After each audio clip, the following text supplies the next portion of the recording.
Welcome to this week's look at the state of the New York City real estate market. We're going to take a look at Manhattan and Brooklyn. We're also going to take a look at the luxury market, meaning properties that are priced at $4 million and above. I'm Julianne Bond, and I'm a residential real estate broker in New York City, where for over 20 years, I have helped buyers and sellers successfully navigate the often turbulent waters of New York City real estate. Each week, I bring you the latest news on the New York City market. I do it to keep you informed, whether you are actively in the market, thinking about entering the market, or maybe you're just curious about what goes on here. So let's take a look at the luxury market in Manhattan. This would be for properties that are priced at $4 million and above. And once again, we are seeing a record number of contracts being signed in 1 week. 50 contracts at $4 million and above were signed last week. This is the third time this year that 50 or more contracts were signed in 1 week. The volume of, over $483 million is the highest weekly total of the year, and the highest since the week of December 16th to the 22nd of 2013, when 576 million and change deals were signed. Condos outsold co-ops 42-5, and 3 townhouses were in the mix this last week. It's also interesting to note that there were 16 properties that went into contract, 16 properties at 10 million and above.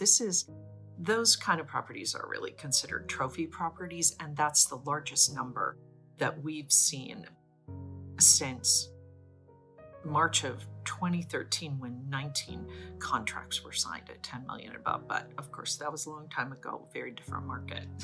Anyway, let's move on. Let's talk about the number one contract that was signed last week. It was Penthouse H at 443 Greenwich Street. It was asking almost $50 million, $49.5 million. It has been on and off the market since May of 19. It started at $57 million back then. It's a triplex. It has almost 9,000 square feet. It includes 6 bedrooms, 6 bathrooms, 2 powder rooms, dining room, a library, rooftop entertainment room. It also has, as if that weren't enough, over 3,200 square feet of terrace space. It has a plunge pool. It has a summer kitchen. I mean, how much fun is that? That's amazing. The great room in this apartment is 40 feet long. It has 20-foot ceilings. It is stunning, stunning, stunning. There's also a private interior elevator. Of course there is, because why would you walk when you could take the elevator? Anyway, the other thing that's kind of fun about this is 2 private parking spaces were included in the price. The seller of this unit had purchased this property from the sponsor back in 2017 for almost $44 million.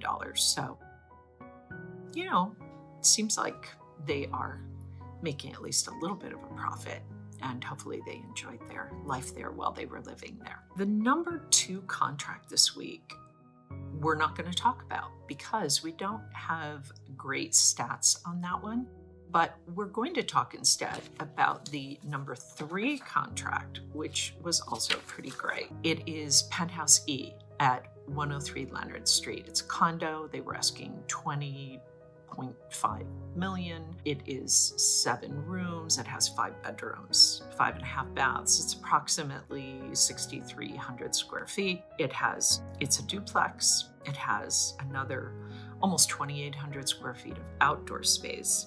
It has beautiful volume. It has a lot of character. When you arrive on the upper level, there's a lovely entry that opens into an expansive great room that's surrounded by floor-to-ceiling windows. So then that opens to an amazing terrace that has north and south and east views because it wraps around those sides of the residence. 108 Leonard is an interesting building. They have multiple attended lobbies. They have a drive-in motor reception with a private valet for parking, and it has over 20,000 square feet of wellness-driven amenities and very interesting kind of history because this was a McKim, Mead, and White Italian Renaissance Revival landmark building, and the design firm of Jeffrey Beers reconfigured this space. So it's really quite stunning. This is a beautiful building in Tribeca and definitely a beautiful property. Lastly, let's just take a look at the stats. This is, again, looking at the stats for the week of October 18th to the 24th. So the total weekly asking price sales volume was 483,647,999. Again, that is setting a record. The average asking price is 9,672,960. The median asking price is 7,087,500. The average discount from original ask to last asking price is 5%. We continue to see this 5%, 6%. That keeps hovering right around there. So what that means really is that the asking prices are fairly in alignment with what the market will hold for these sellers. So good on the sellers, because if you get too ambitious with your pricing, as you've heard me say, you will sit on the market for a very long time. As it is, the average days on market, sorry about the siren, it's New York City, what are you going to do? Is 400 days. Again, these are luxury properties. The ones that we are looking at, that we always talk about, are the really high-end properties, the trophy properties. Those are usually the number 1, number 2, number 3 contracts that are signed. But don't forget that the luxury market here starts at $4 million.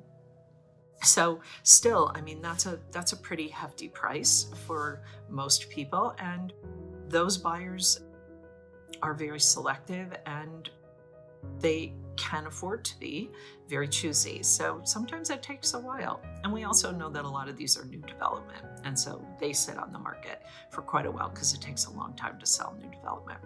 Okay, that's it for the luxury market this week. So now let's take a look at last week's stats for the week of October 18th to the 24th for the Manhattan market. So this is market-wide in Manhattan. We talked about the luxury market, but now we're going to talk about really kind of all price points. And I want to focus, as I usually do, on a couple of things: the supply and the contract signed, or the demand. So this week, we saw 422 properties come on the market this last week.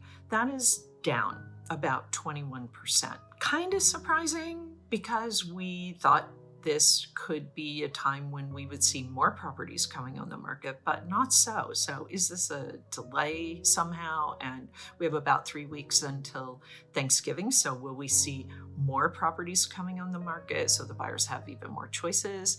Maybe, but we'll have to wait and see. When it comes to the contracts signed for last week, that was up 28%. 368 contracts were signed last week.